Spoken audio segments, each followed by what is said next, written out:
আগেবাকে আটকানো যাবে না।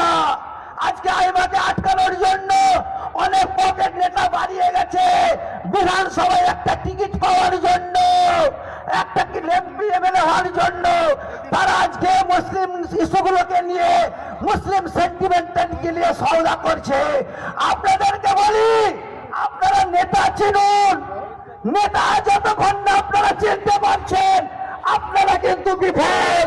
সত্য নেতার হাত না ধরলে আপনারা বিফল। আজকে বাজারের আদালে কাদালে আপনারা দেখতে পাবেন ভেজালে ভর্তি। আপনি ইউটিউব খুলুন, ফেসবুক খুলুন, ভেজালে ভর্তি। আপনারা বলুন তো, আমাদের হুজুর কেবলা থেকে শুরু করে আমাদের ভাইজান দীর্ঘ 40 থেকে 45 বছর মানুষের খিদমত করছে, সেখানে হিন্দু মুসলমান দেখে না।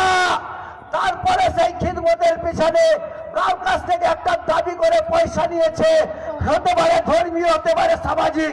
আপনারা বলতে পারবেন না। এরকম একজন লিডার থাকার পরেও আপনারা কিন্তু অন্যান্য দুর্নীতিগ্রস্ত, চুরিগ্রস্ত, অন্যায়কারী যারা মেয়েদেরকে নিয়ে ঠাট্টা তামাশা করে, তাদেরকে নিয়ে আপনারা তাদের নেতৃত্বে চলতে চান।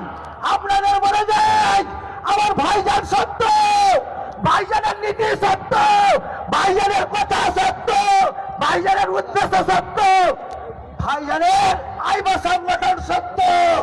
আপনারা যদি সত্যর হাত না ধরেন, তাহলে ওয়াকফ থেকে যত কিছু ইস্যু আছে আপনারা লড়তে পারবেন না। কারণ আপনারা সঠিক নেতা যদি না চেনেন। তাই আজকে এই মেদিনীপুরের নিমতৌড়ি থেকে বলতে চাই, আগামী দিন আপনারা আমাদের সঙ্গ দিন, আমাদের সুপ্রিমোর সঙ্গ দিন।